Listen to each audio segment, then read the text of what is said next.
I've tried this journaling, and my podcast, man, I've repeated so many times, but it's like you're going to hear the same things, Steve's ritual and habits, and I try not to go into myself too much, but this journaling, I tried it once, and I think for me,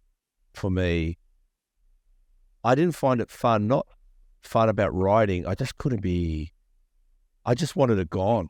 I didn't want it written down. I didn't want to know it. I just fuck off in my head. Doesn't make sense. I kind of try to meditate it out, even if I'm putting myself down or I've got a problem, because I believe all problems that you seem to be going through, there's a reason. And when I talk about reason is, someone says to me, I'm stressed this morning, and I usually go to them, what's the problem? And they might say to me, I'm struggling to pay my bills. I said, then you're entitled to stress. Mm-hmm. Welcome to stress.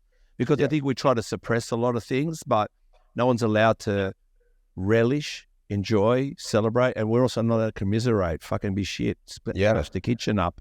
And I'm a firm believer, if we dissect a little bit back, we'll find entitlements to be angry, entitlements. Like I said, I say this, you don't want to be sad at your birthday, and you don't want to be happy at a funeral.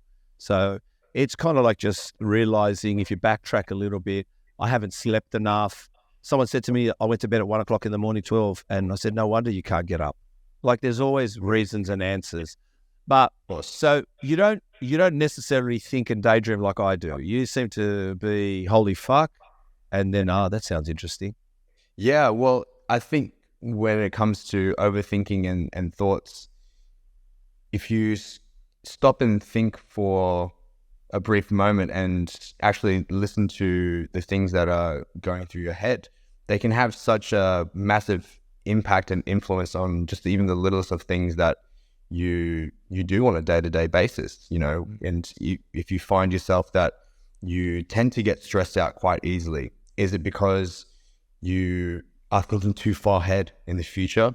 Are you thinking about mistakes and things that you may have necessarily done in the past?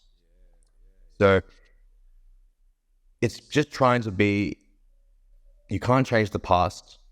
You don't know what the future is, but you can be present and you can have control, or the most amount of control, in the things that we have in our lives, to be able to make sure that we don't have these 1,000,001 thoughts going on, especially negative ones, because the voice in our head is the one that we hear the most, and you want it to be the most positive voice that you will ever hear. Well, all I'll say is, when I was your age, and I'm not that, I make myself, I'm amazing at 54, by the way. But having said that, everything you guys talk about, it was actually very lonely for me, because I was that kind of maybe disciplined perfectionist. But back then it wasn't applauded. It was very different. You sometimes, it just wasn't applauded. You looked like more like you're a problem, like you just want things perfect. Mm-hmm. I think we set ourselves up for success by maybe laying some good, perfect foundations. But yeah, definitely. So